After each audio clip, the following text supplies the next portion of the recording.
Et salut à tous et bienvenue dans cette nouvelle vidéo. Aujourd'hui au programme, une série complètement pétée, diffusée sur France Télé et sur un gros sujet pourtant. Ça s'appelle Des Vivants et c'est sur les attentats du 13 novembre et notamment sur le Bataclan. Allez, ça y est, c'est parti. Et comment vous comptez faire, lieutenant? Eh bien, à mon avis, en ce moment, vous servirez plus la police en travaillant avec moi aux relations publiques. Vous savez, les avis, c'est comme les trous du cul. Tout le monde en a un.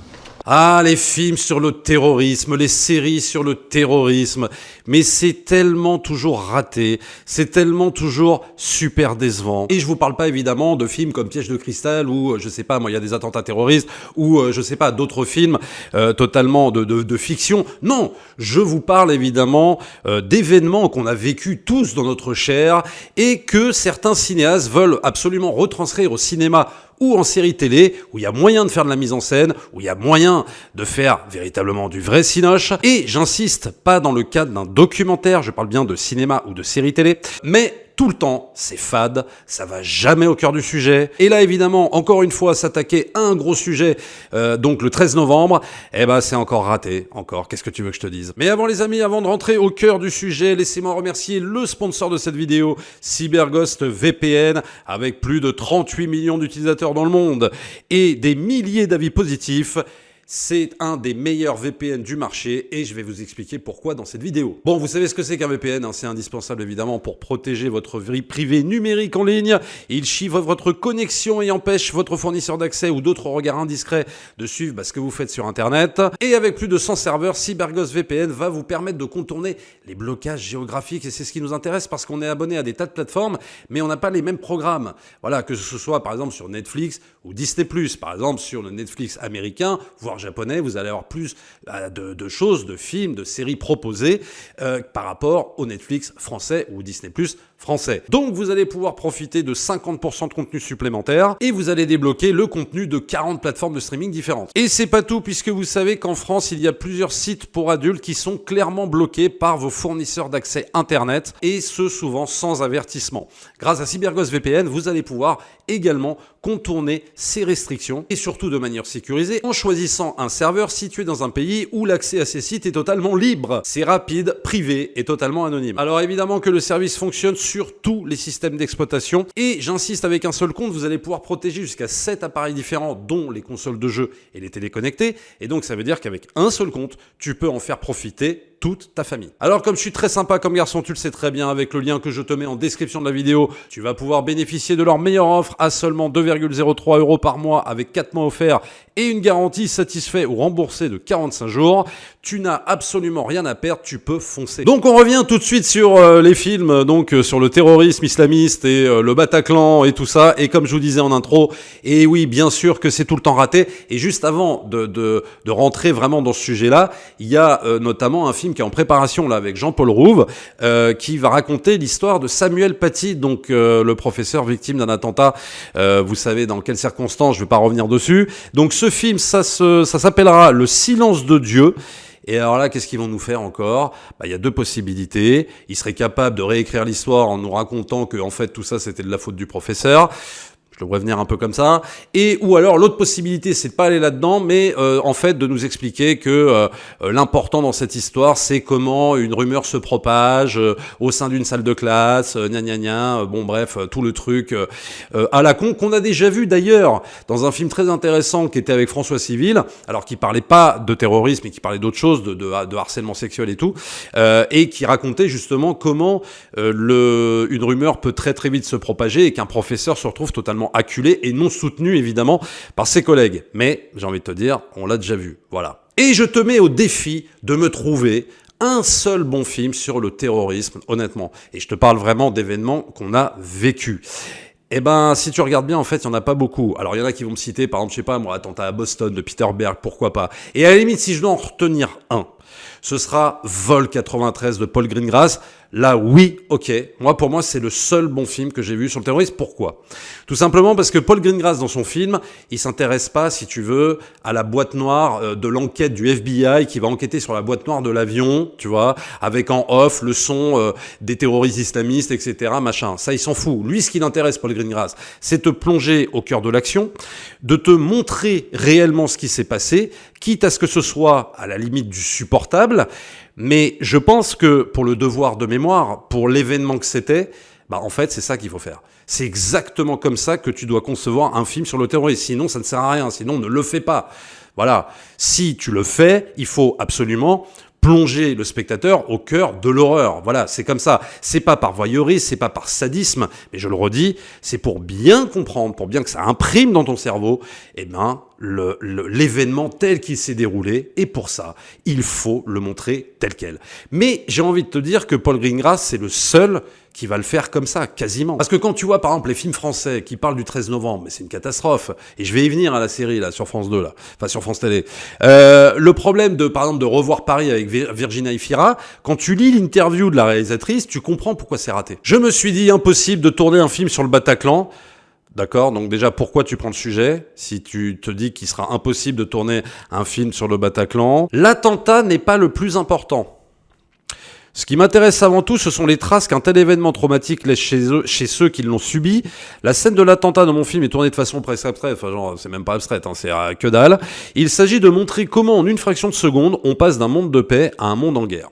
Donc voilà pourquoi c'est raté. Parce que quand on te dit que l'attentat n'est pas le plus important, déjà, tu peux pas réussir ton film sur un attentat. Parce que c'est un peu le cœur du film quand même. Donc eux, à chaque fois, ce qui les intéresse, c'est pas tant de montrer l'horreur et ce qui s'est passé, c'est de te montrer la suite, les conséquences, machin, etc. Sauf que le témoignage des victimes, il est important, et moi je vous dis ça parce que moi j'ai perdu un ami justement au Bataclan, donc c'est pas moi qui vais vous dire que c'est pas important, notamment chez les survivants. Bien sûr qu'il faut leur donner la parole, bien sûr que c'est important de savoir comment ils sont reconstruits après un tel événement, mais pour moi ça suffit pas. Ça pour moi c'est dans le cadre d'un documentaire, et j'en ai vu un, j'en ai vu deux, j'en ai vu trois, et c'est très intéressant. Je ne dis pas que ce n'est pas intéressant, mais quand tu fais un film, quand tu as une caméra et que tu as l'occasion de faire de la mise en scène et que tu as l'occasion d'imprimer la rétine des gens sur un événement qui s'est passé à un moment donné et que 5 ans plus tard, quelque part, tu oublies un petit peu, le seul moyen de rappeler ce que c'était, de ne jamais oublier,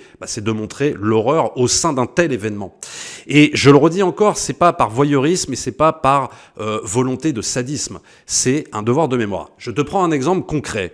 Par exemple, si je t'avais dit que la liste de Schindler de Spielberg, je t'ai dit, voilà, tu fais la liste de Schindler, mais tu ne montres pas les nazis quand ils descendent dans les ghettos tuer des gens. Tu m'aurais dit, oui, mais il est où le film impactant? Évidemment qu'il faut montrer ces scènes. Mais c'est indispensable, parce que comment tu veux marquer l'esprit de quelqu'un qui n'a pas vécu cette période-là, qui voit les choses 40 ans après ou 45 ans après, comment tu veux lui expliquer la Shoah? Si tu ne montres pas, toi, en tant que cinéaste, comment l'horreur s'est déroulée, autant ouvrir un livre d'histoire et te dire, voilà, je te raconte cette histoire-là, je te raconte comment ça s'est passé.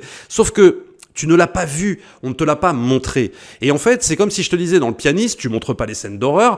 Dans la liste de Schindler, tu montres pas les scènes d'horreur. Dans Il faut sauver le soldat Ryan, il faut surtout pas mettre la scène, où ils débarquent à Omaha Beach et qu'ils se font tous dézinguer les uns après les autres. Et voilà la scène d'horreur que c'est.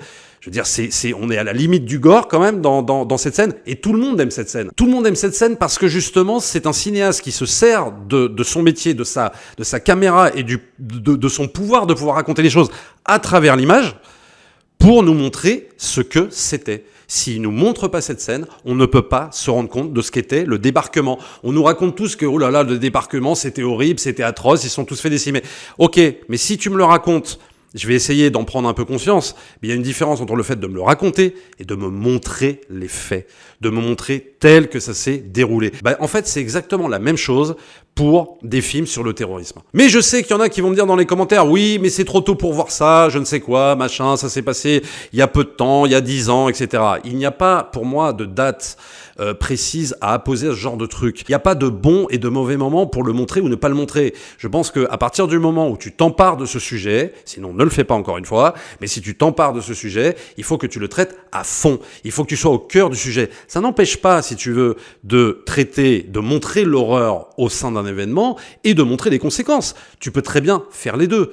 Mais tu ne peux pas faire l'un sans l'autre. Et ceux qui me diront, oui, mais c'est horrible de se faire de la thune avec ça. Oui, mais enfin bon, j'ai envie de te dire que ça, tu ne pourras pas l'éviter. Je veux dire, je reprends mon exemple de Steven Spielberg avec la liste de Schindler. Il a gagné je ne sais combien d'Oscars. Le film a rapporté beaucoup d'argent au cinéma. Spielberg, oui, a gagné aussi de l'argent. Alors oui, il a remis de l'argent aussi dans un mémorial pour la Shoah, ça c'est très clair. Mais je veux dire, il a gagné de l'argent avec son truc. C'est le système capitaliste, tu peux rien y faire. Sinon, tu fais rien. Sinon, tu ne parles de rien. Sinon, tu ne traites de rien, que ce soit au cinéma, que ce soit en littérature, que ce soit à la télé. T'es bien obligé de passer par ça. Et donc, si on continue sur la liste des cinéastes qui sont chiés dessus, clairement, quand on a parlé d'attentats terroristes, bah, par exemple, Oliver Stone. Pourtant, j'adore Oliver Stone, y a pas de problème. Mais quand il fait World Trade Center, bordel, mais il y avait de quoi faire un film de fou! Quand même. Et en fait, au lieu de ça, bah non, il prend le point de vue des pompiers au sein de sa famille, machin. Je déteste pas le film, si tu veux. Mais honnêtement, tu le vois une fois, bon, ok, tu le revois pas, quoi. Parce que t'as l'impression qu'il s'est un peu foutu de ta gueule, quoi. C'est-à-dire que tu te dis, mais non, mais moi, en fait, c'est pas ça que je voulais voir. Je voulais que tu me fasses limite presque un film comme Vol 93 de Paul Greengrass. Tu te rends compte sur ce sujet-là, ce qu'il y avait à faire. Et non, il va te montrer, voilà, bon, les trucs qui s'écroulent, machin, bon, ouais, ok, on s'en fout. En fait, c'est des trucs qu'on a vus 1 milliard de fois à la télévision quand les choses sont arrivées. Est-ce que c'est vraiment ça qui est intéressant en tant que cinéaste ? Alors que t'as une caméra, que t'as un mec qui va te faire la BO, que t'as des acteurs de fou, que tu peux avoir un montage mais incroyable. Non, le mec, il va te prendre le truc le plus fat possible pour raconter ça, quoi. Bon, celui que je vais moins attaquer, c'est Cédric Gimnès, parce que j'aime beaucoup ce cinéaste, mais dans Novembre, justement, avec Jean Dujardin. Bon, là, c'est un peu le syndrome, si tu veux, c'est un peu le truc, enfin le piège dans lequel aurait pu tomber Paul Greengrass sur Vol 93. C'est-à-dire qu'en gros, bah, il te prend le 13 novembre, sauf que il va absolument rien te montrer de tout ça, et il va te montrer la traque. Alors, le film n'est pas mauvais, et moi je l'ai bien aimé, parce que Cédric Gimnès, il est suffisamment habile pour faire un film haletant, passionnant, vraiment avec beaucoup de suspense et tout, et donc le film est réussi de ce point de vue-là. Mais encore une fois, t'as envie de le dire, c'est dommage que tu sois pas allé au cœur du sujet. Mais encore une fois, c'est pas étonnant. Le scénariste dit, quand j'ai commencé à réfléchir sur le script en 2017, je savais que je voulais pas revenir sur les événements meurtriers en tant que tels, mais examiner l'onde de choc qu'ils ont provoqué et la façon dont la police et l'antiterrorisme ont dû agir dans la précipitation. Ben oui, mais l'onde de choc, on sait, quoi. Enfin, je veux dire, on l'a vu à travers je ne sais combien de reportages télé, que oui, ça a provoqué une onde de choc magistrale, que tout le monde était dépassé, que les pompiers étaient dépassés, que les flics étaient dépassés. Oui, mais on l'a vu, on sait tout ça. Alors ok, d'accord, tu le montres en film, tout ça, c'est sympa. Mais on l'a vu, enfin, on le sait. Il n'y a rien de nouveau. La question de la responsabilité se pose constamment sur un film comme celui-là. La sobriété, la droiture et le respect étaient mes maîtres mots. Il ne s'agissait en aucun cas de prendre le risque de raviver la douleur des victimes. Je te reprends encore l'exemple de la liste de Schindler, des vétérans qui ont vécu la Seconde Guerre mondiale, des survivants, et qui doivent se taper « Il faut sauver le soldat Ryan ». Bon, je sais pas si Spielberg s'est posé réellement cette question, enfin ces questions en ces termes. Tu vois, genre il s'est dit « Ouh là là, attention, si je monte le débarquement, est-ce que je vais pas justement raviver la douleur des victimes ?» Si tu ravives de toute façon la douleur des victimes, ça peut aussi permettre, quelque part, d'extérioriser cette douleur-là, justement. Peut-être, je ne sais pas. Mais en tout cas, ne pas montrer les choses, pour moi, c'est une erreur. Et donc, on en arrive donc à cette fameuse série, donc Des Vivants, donc diffusée sur France Télé avec Benjamin Laverne, moi, un acteur que j'aime beaucoup, il joue toujours très très bien. Alors, je dirais que c'est un peu plus louable que les films cités avant. Pourquoi ? Parce que on va montrer, effectivement, 2-3 séquences de l'attaque. Qu'ils ont d'ailleurs reconstitué au Bataclan. Donc je dirais que l'effort est louable quand même. C'est pas totalement à jeter. Mais seulement le problème, c'est que c'est, je te dis, 2-3 séquences. Voilà. Ça va pas plus loin. Et en vérité, ces séquences sont à peu près bien tournées. Bon, c'est pas non plus fou. Mais pour moi, c'est trop édulcoré. Pour moi, c'est trop sage. Parce que, à côté de ces scènes-là, tu dois te taper une série où ça va discuter dans des cafés, dans des bistrots, où ça parle donc de la reconstruction post-attentat. Et je redis encore, c'est important. Mais on l'a vu déjà à travers des documentaires et je ne sais combien de séries sur le sujet. Ça va être des trucs dans les pleurs, machin, etc. Donc on va aller dans quelque chose finalement qu'on connaît.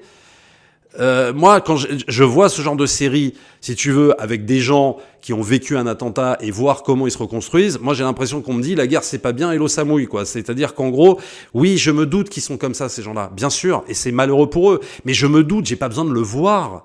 Tu vois ce que je veux dire? Est-ce que c'est ça qui est réellement important? Leur donner la parole sur des docs, sur n'importe quoi, oui, mais est-ce que c'est si important d'utiliser, si tu veux, le temps que tu aies une caméra, que tu fasses du montage, que tu mettes de la musique et tout ça, juste pour montrer ça? Moi je dis que tu peux montrer les deux, tu vois, c'est ça qui est important. Et en fait, Des Vivants, c'est exactement ça.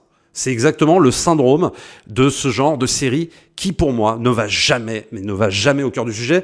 C'est-à-dire que pour moi, pour rendre hommage aux victimes, justement, aux survivants même, eh ben, le devoir de mémoire, c'est de montrer les choses et de ne jamais oublier. Il y a que comme ça que tu ne peux jamais oublier, toi, en tant que spectateur qui n'a pas vécu cette atrocité. Tu vois ce que je veux dire? Si tu n'as pas vécu cette atrocité, toi, ton devoir de mémoire, il passera par l'image. Et l'image doit passer par l'image de l'horreur, en fait. L'horreur de l'événement.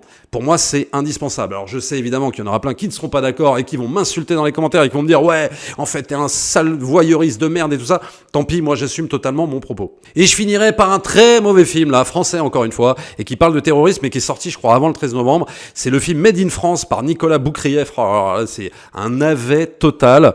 Impossible de prendre au sérieux ce film alors que justement, ça parle d'une cellule dormante islamiste au sein d'une petite banlieue pavillonnaire avec des gars qui veulent absolument faire un attentat de tuerie de masse. Mais impossible de prendre ça au sérieux parce que la façon dont c'est décrit, si tu veux, on dirait genre les pieds nickelés, quoi. Tous les personnages, ils sont pas préparés, ils sont bêtes comme leurs pieds, mais ils sont totalement cons. Il y a plein de scènes qui donnent envie de rigoler. Est-ce que tu as envie de rire avec un sujet pareil? Non, mais seulement c'est tellement mal mis en scène, c'est tellement pas crédible. Parce que quand tu vois ce qu'ils ont fait au Bataclan ou même sur d'autres sites, les mecs ils sont archi préparés, c'est pas des idiots. Non, c'est l'inverse de ce qui est montré dans le film. Si jamais vous voyez ce film, franchement, non mais vous allez tomber par terre. Donc c'est pour vous dire que clairement, à part Vol 93, honnêtement, et peut-être un film par-ci, un film par-là, mais pour moi c'est pas suffisant vu le sujet que ça représente. Eh ben, c'est tout le temps raté. Donc, si vous n'avez pas vu Vol 93, au moins, là, vous aurez véritablement pour moi un film sur le terrorisme, et alors d'une efficacité redoutable, et qui permet, oui, de ne jamais oublier. Alors, on n'oublie surtout pas de jeter un coup d'œil à mon partenaire CyberGhost VPN.